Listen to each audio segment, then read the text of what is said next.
Čaute sofťáci a sofťáčky. Dneska som sa rozhodol, že vám ukážem, ako sa nastavuje procesorová jednotka Eagle, ktorá sa nachádza aj v airsoftových zbraniach od výrobcu Delta Armory v sérii Eagle.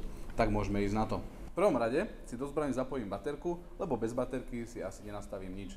Keď mám baterku v zbrani zapojenú, musím prepnúť prepínač strelby do režimu semi a dlhým stlačením spúšte počkať, až kým mi procesorová jednotka nedá najavo, že som sa ocitol v programovacom menu. Tak ideme na to. Držím.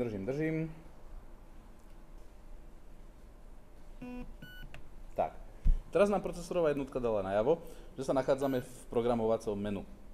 Momentálne sme mohli počuť jedno pipnutie, čo znamená, že sa nachádzame v menu, kde si volíme vetvu, ktorú budeme programovať. Týchto vetiev je tu 5 a na každej sa dajú nastaviť rôzne funkcie, ktorú potom vlastne vieme používať aj počas airsoftových akcií. Medzi jednotlivými vetvami sa pohybujeme takým spôsobom, že stlačame spúšť krátkými stlačeniami. Ako sme mali možnosť počuť, teraz nám zbraň pipla dvakrát, to znamená, že sa nachádzame v druhej vetve programovania. Teraz sme v tretej vetve, štvrtej a piatej. Hej, keď stlačím spúšť znova, nachádzame sa znova v prvej vetve. No a keď chcem nastaviť teda funkcie, ktoré nám umožňuje jednotlivá vetva, musím prepínať strelby, prepnúť na dávku. Hej, ukážeme si to na tomto takým spôsobom, že vo vetve číslo 2, teda dve pipnutia, si môžeme nastaviť napríklad AUG mod, ktorý je veľmi zaujímavý a poskytuje ho táto Eagle procesorová jednotka. Takže dve pipnutia, prepínač strelby do dávky. Hej, teraz sme vlastne postúpili v tej vetve na programovatie jednotlivej funkcie. A ako som si tu vytlačil na papierik, tak vlastne AUG mod je pod tromi pipnutiami. Tak ideme na to. Dve pipnutia, tri pipnutia. Mám navolený AUG mod a ak si to chcem uložiť, musím dlhým stlačením podržať spúšť, až keď mi takýmto zvukovým signálom nedá najavo, že voľbu máme uloženú a potvrdenú.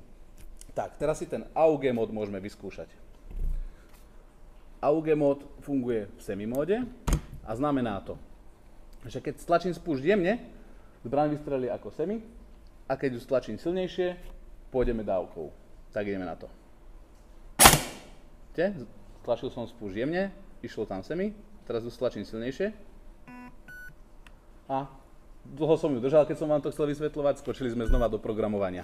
Ale to sa to vôbec nevadí, pretože keď sa nám to nechtiac nejakým takýmto spôsobom stane a nechcem si nič nastavovať, aby som si tú zbraň uložil, stačí, keď prepínač strelby prepnem do save a z toho menu výjdem. Takže ideme znova, teraz stlačím tú spúšť už rýchlejšie, takže semi a dávka. Len tým, že som stlačil spúšť silnejšie. Tak. A takýmto spôsobom sa vlastne pohybujem v tom programovacom menu a viem si tam nastavovať rôzne funkcie. Táto procesorovka má veľa rôznych funkcií, ktoré sa dajú takto nastaviť a to sú napríklad, keď budem mať prepínač v semi pozícii, viem si tam nastaviť semi mod, binary mod, ktorý je veľmi obľúbený, tento AUG mod, ktorý sme si ukázali a sniper mod, ktorý znamená, že tá procesorovka nám nedovolí opätovné stlačenie spúšte, až kým neprebehne nejaký ten časový limit. Znamená to, že to vlastne ako keby simulovalo obťahovanie airsoftovej snajperky a tým pádom vlastne obmedzuje tú streľbu semi. Hej, neviem presne, ešte som si to neodskúšal, aký je tam tá časová odozva, ale funguje to takým spôsobom, že teda budem vedieť vystreliť až každé, 3 sekundy napríklad. Potom si vieme nastaviť rôzne funkcie v full auto móde. A to je buď klasické full auto, semi, burst 3-ranový, alebo burst 5-ranový. Čo teda si myslím, že je určite lepšie ako niekoho pokropiť dávkou. Potom v tretej programovacej vetve si viem nastavovať citlivosť spúšte. V štvrtej programovacej vetve si viem nastavovať prednatiahnutie pružiny. Pritom ale pozor, pretože ak si nastavím vysoký level prednatiahnutia pružiny, tak sa môže stať, že keď sa motorček v zbrani dotáča, ten piest mi znova ako keby natiahne až do takej úrovne, kde ho znova uvoľní, tým pádom sa môže stať, že mi zbraň vystrelí dvakrát. Ak sa mi to deje, tak si proste stiahnem prednatiahnutie Potom je tam ešte posledná možnosť a to je aktívna brzda, tá sa pri tejto procesorovke dá len zapnúť a vypnúť.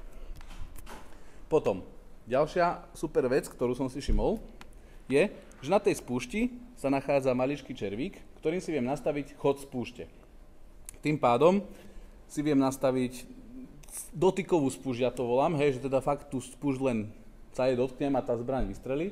Avšak treba dávať na to pozor, ak si tú citlivosť neprispôsobím tomu chodu tej spúšte, tak sa mi stane taká vec, že nebudem dokázať vedieť tú spúšť stlačiť až tak, aby mi tá zbraň vystrelila, takže to budem musieť zase povoliť a takto sa s tým potrápiť. No, to by malo byť o tejto procesorovke asi všetko. Ja sa s vami lúčim a uvidíme sa opäť pri ďalšom videu. Čaute.